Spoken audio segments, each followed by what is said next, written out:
guys, I am doing a motherhood guide today, and it's a collaboration with another girl that I have recently just met on YouTube. Her name is Victoria, and I will have her channel linked in the description below, as well with her video that since it's a collaboration, we're both doing a video on the same subject.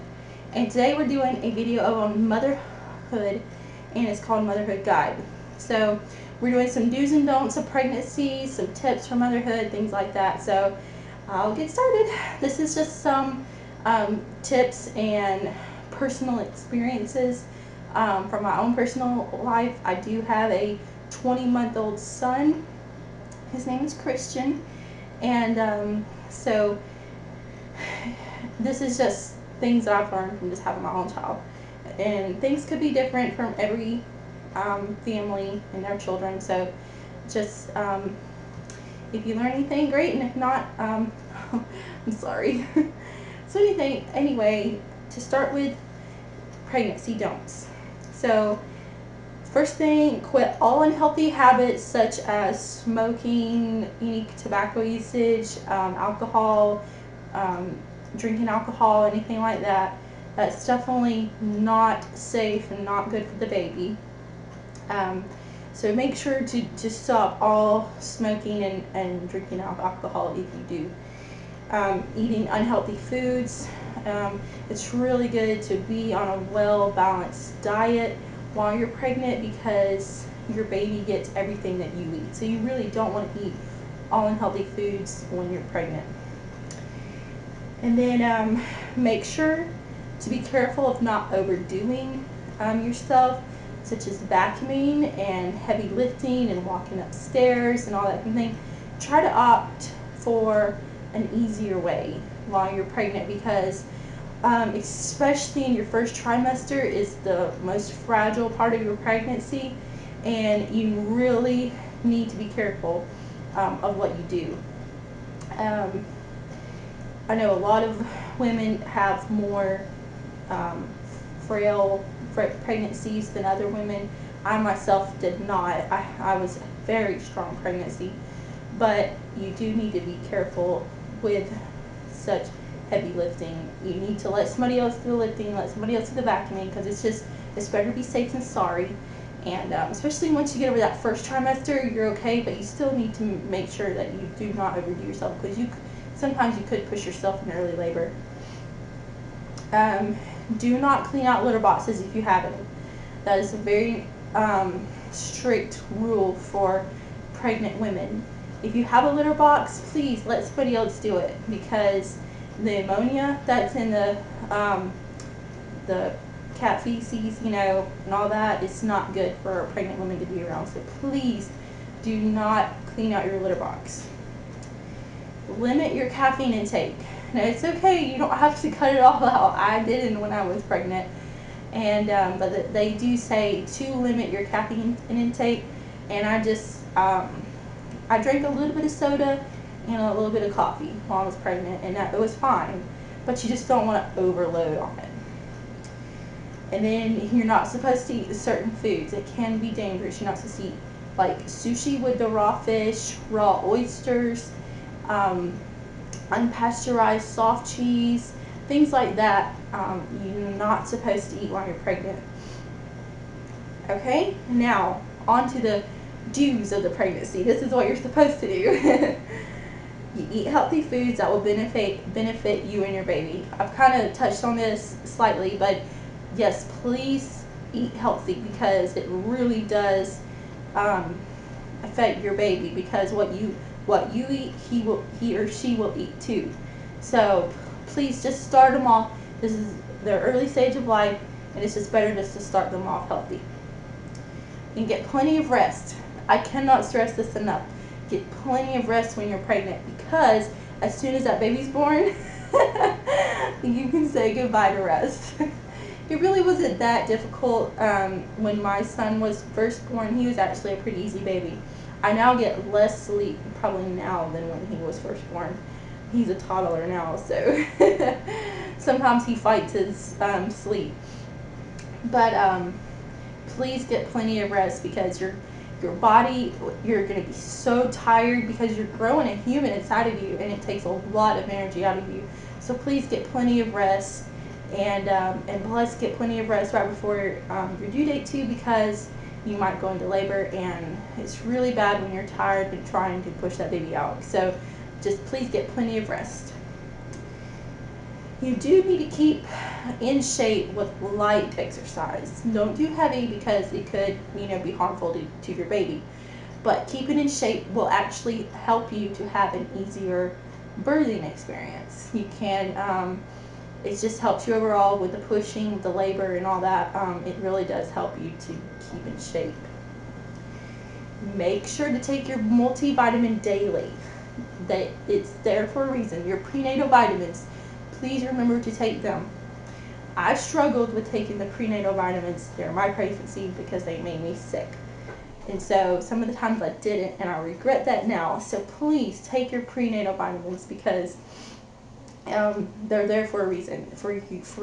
Because your baby is growing and needing nutrients, so it's pulling nutrients from your body, and so you're going without, and you still need to keep feeding your body those nutrients so your baby can have them as well as you.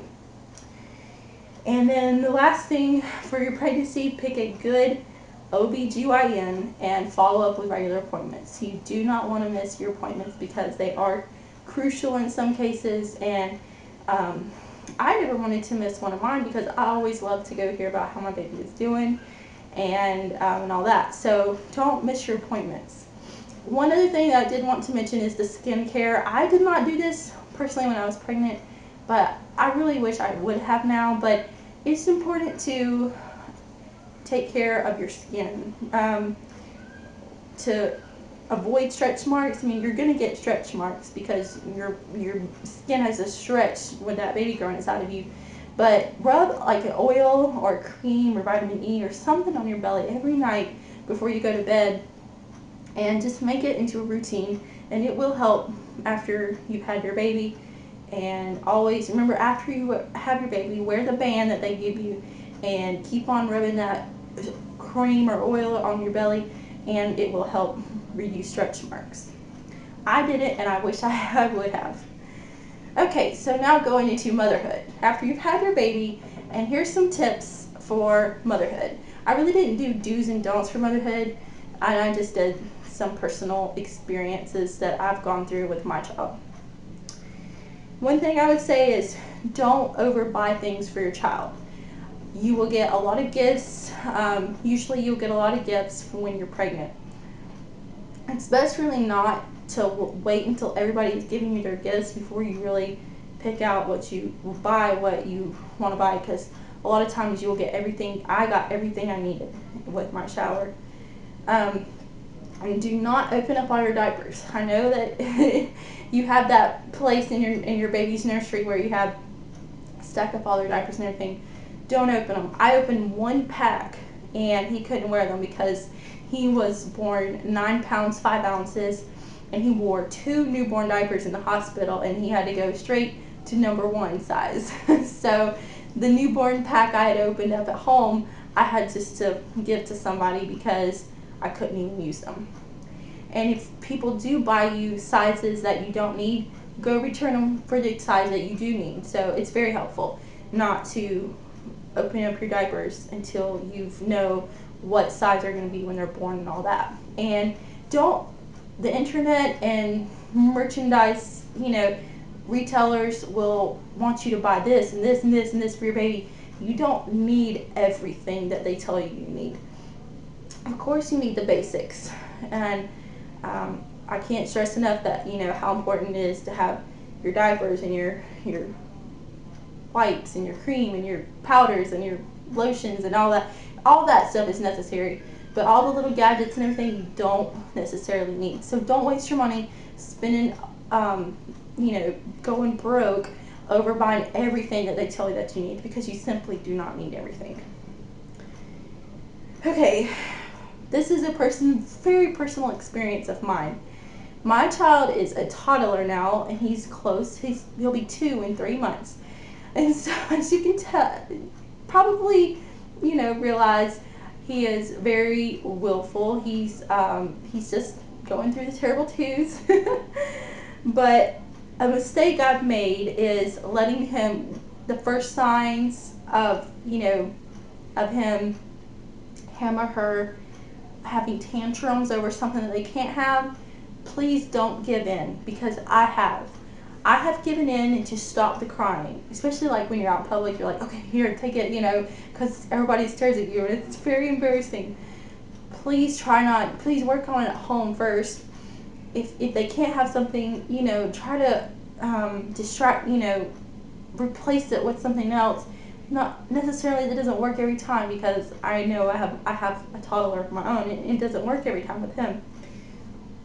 But I have given in a lot, and now he knows that when he screams at the top of his lungs, he knows that he's going to get what he wants. So just be careful not to make that mistake. Okay, and before you go out in the public anywhere, make sure you're well packed before you go anywhere, because it is the worst when you're out and about and you don't have something that you need and it's at home. And you don't want to have to go spend the money and at the store to buy exactly what you have at home. So one time I left the house without diapers and wipes, and of course he pooped and it was everywhere. And I was like, oh no. And I was trying to grocery shop and it was just the worst. So make sure you're well packed every time before you leave the house. When they're a toddler, make sure you always have juice and a snack, because they do have little stomachs and they get hungry quicker than we do. Make sure you have your diapers, wipes, everything that your child needs. Okay, everyone will offer tons of